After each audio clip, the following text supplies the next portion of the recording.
At kung anong meron ako. At thank you so much po sa inyong lahat. Mahal na mahal ko po kayo. Hello! Ayan po, so, ayun lang. Gusto ko lang po magpasalamat po sa inyong lahat dahil ngayon po ang first year anniversary nga po ng pagpapatayo po ng aking bahay. Ayan, kaya sobrang natutuwa po ako at gusto ko lang pong i-share po sa inyo na sobrang nagpapasalamat po ako dahil naging bahagi po kayo ng aking tagumpay. Sa mga patuloy pong nagmamahal, sa mga patuloy pong sumusuporta po ng aking mga videos, maraming salamat po. Gaya nga po ng sinabi ko kanina, ngayon po ang first year anniversary po ng aking bahay. So, hindi ko po alam kung paano ko siya i-celebrate.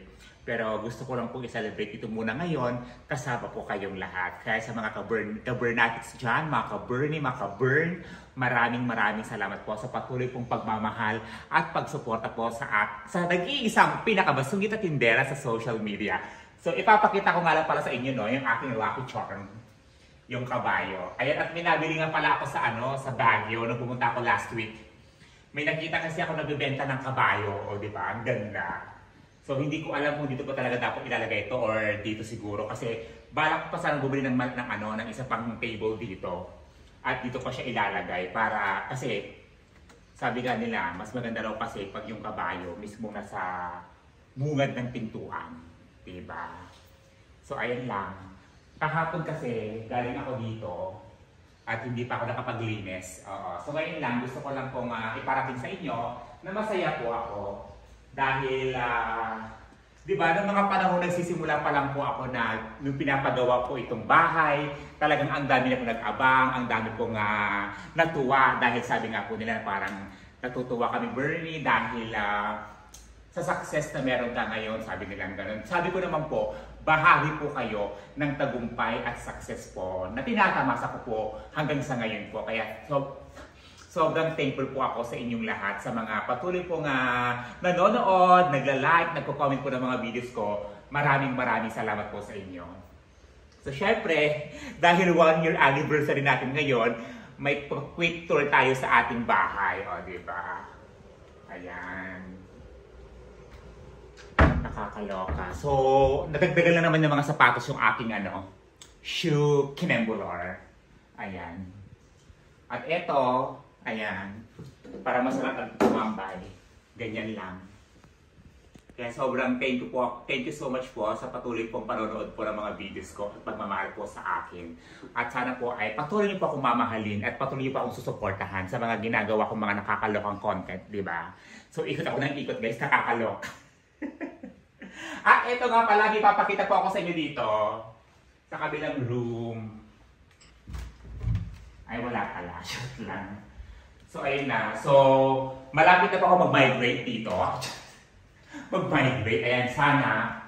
Alam niyo ba ito, guys, no? Dahil ngayon po ang first year anniversary ko ng ating bahay. So, ayan na. Parang feeling ko, kulang na itong rack na to para sa ating mga achievements awards. Ayan. Kaya thank you so much po sa mga nagbibigay po ng mga awards. Ayan. Thank you so much po at malaking bagay nga po yun at malaking pasasalamat ko po sa inyo dahil po sa mga awards na yan. Ako po ay talaga nga namang masasabi kong fulfilled. Tara, yung word na fulfilled, no? Ayan, medyo malinis sa part na to. At nandito pa yung palinis ng floor. Ayan.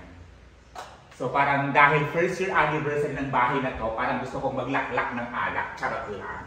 Hindi ko talaga ako uminom ng alak. Oo. Sabi ko nga sa sarili ko dati, na di ba ng mga panahong ginagawa pa lang po ito, talagang in-update ko na po kayo. Kasi sobrang gusto kong ma-inspire po yung lahat po ng mga kinembular. Ayan. Gusto ko po ma-inspire ang bawat isa, especially po sa mga aspiring content creators na ipagpatuloy po ninyo yung mga sinimulan po ninyo. Huwag po kayong titigil kasi nga po, gaya nga po sa akin dati, ang dami ko pong pinagdaan ng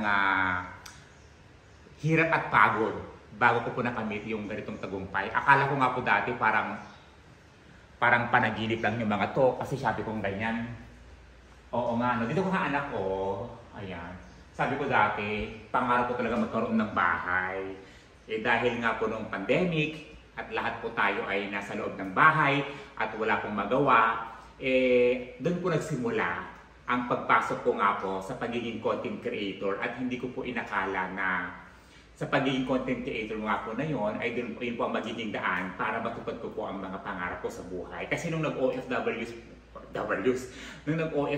po ako noon, hindi po ganun kalaki yung sinasahod ko noon.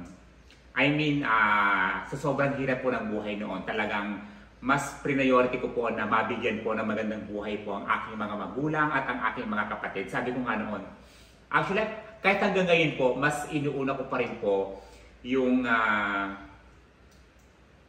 mga magulang ko at mga kapatid ko dahil sila nga po ang priority ko sa buhay. At lagi niyo pong nakikita sa mga videos ko bakit ko laging kasama yung aking nanay sa mga tagumpay na meron po ako dahil sila nga po ang aking inspirasyon. Bakit po ako patuloy po na lumalaban, patuloy po na nagsusubikap at nagsasakripisyo po sa buhay. Kaya ayun lang po, masaya po ako dahil nakapagpundar po tayo ng ganitong mansyon. Diba? Masasabi kong mansyon kasi nga po, ito po ay sariling akin na. Yung tipong masasabi kong akin to, bahay ko to, ako ang reyna dito. Yung ganon, di ba? Kaya sa mga nangangarap po dyan, huwag po kayo tumigil ha. Mangarap po tayo ng mangarap, magtiwala po tayo sa Diyos dahil ibibigay po ng Diyos ang lahat ng hinihiling ninyo sa tamang panahon at sa tamang pagkakataon. Di ba? Huwag natin madaliin ang mga bagay-bagay. Oo, kaya ganun lang po. Laban lang ng laban, 'di ba? Sabi nga nila. Kasi wala nananalang umaayaw, 'di ba? Kaya ayun lang po ang nais kong ipabatid sa inyong lahat. Maraming salamat po sa pagmamahal at suporta po kay Bernie Batin. Ayan. Ako po ay from Pangasinan at sa lahat po ng mga sumusuporta po sa akin mula sa Luzon, Visayas at Mindanao at maging lahat ng mga Pilipino sa ang panig ng mundo. Maraming salamat po. At sobrang thank you so much po. Walang hanggang pasasalamat. Kaya sa mga sumuporta po sa akin mula nung day 1 hanggang ngayon po, utang na loob ko po sa inyo lahat kung anong meron ako. At thank you so much po sa inyong lahat. Mahal na mahal ko po kayo.